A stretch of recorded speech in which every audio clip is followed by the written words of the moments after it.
Hey, it's Stiles from Brand Content Studios. Here's your Content Marketing Quickie for the week of April 30th, 2019. Yeah, I took a vacation last week. Sue me. Let's see what's going on.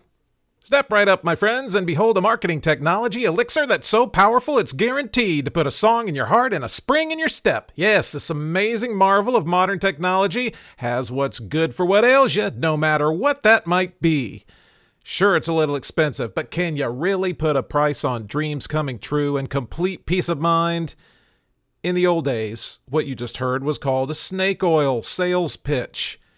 Today, some think a lot of the marketing technology that's rolling through town is also a lot of snake oil. It's a $100 billion plus business.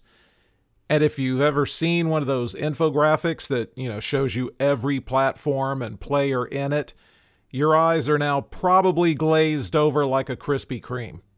Mike Doyle at retailer City Beach is calling it out. He says these tools are complex, you get bit with implementation costs, and these platforms require staff expertise and the learning curve that comes with it. He thinks there's a big shakeout coming, or there should be. Gartner says Martech is now the biggest budget allocation in marketing budgets at 29%.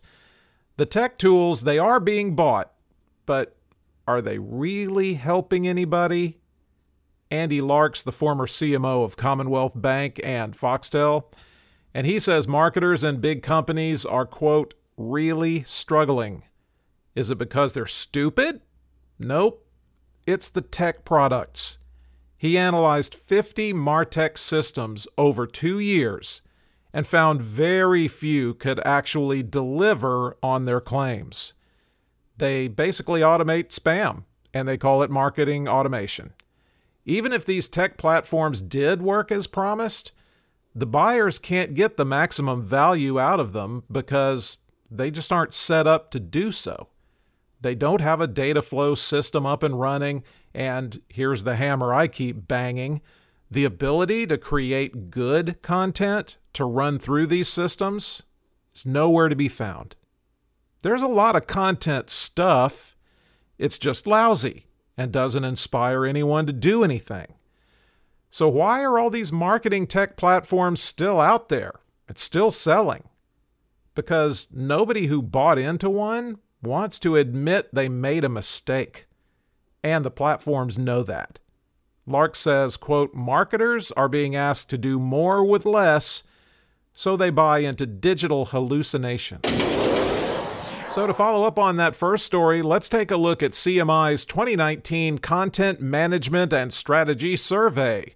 This is on how marketers are using tech tools. The verdict of that survey agrees. Marketers are awash in tech tool options. Too awash. Well, here's the good news. Businesses are getting a little more serious about taking a strategic approach to content as opposed to just putting on the lame show and hoping for the best.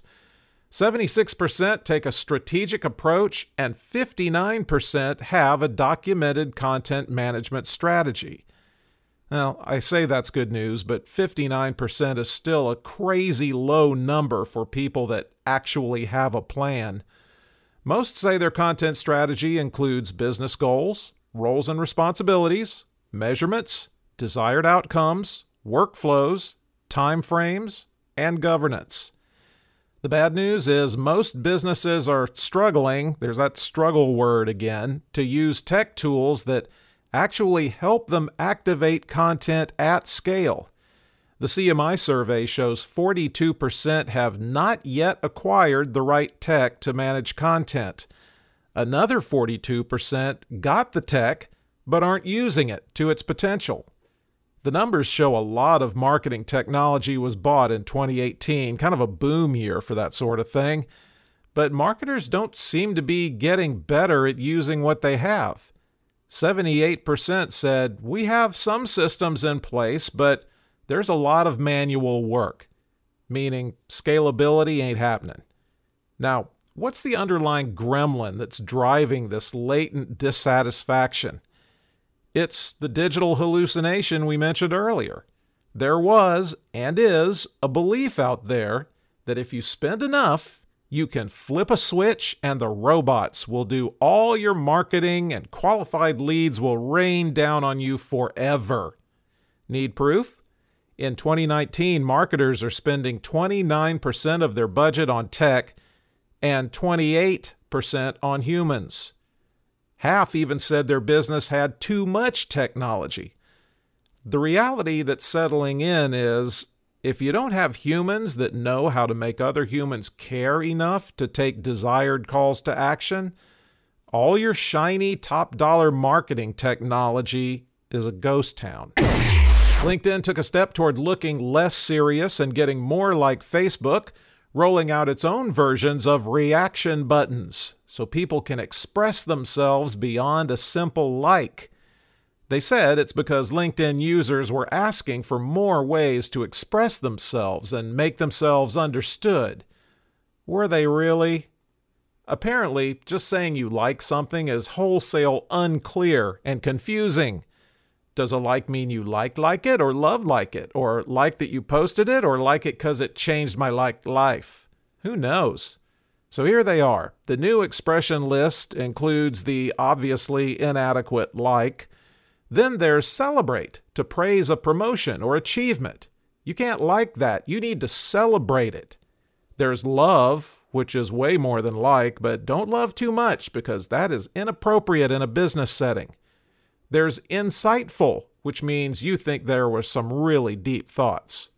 Lastly, there's curious, which signals you'd like to learn more about the topic and start getting spammed on it. So how did LinkedIn arrive at these particular expressions? Well, they analyzed the top words people used in comments, and apparently you used the word curious a lot. LinkedIn has not responded to my suggestions for additional reaction buttons, including hire me, damn it, inflated resume available on request, and yeah, I get it, you want to be a speaker author for a living. Want to know the future? Your usual palm reader is on vacation? Well, don't worry, because some members of the Ad Age Collective have predicted what's going to impact content marketing the most in the next couple of years. Maggie O'Neill at Peppercom says brands will increasingly have to take a stand on divisive social matters. Sounds like a reckless, unnecessary risk to me, but that's what Maggie sees coming.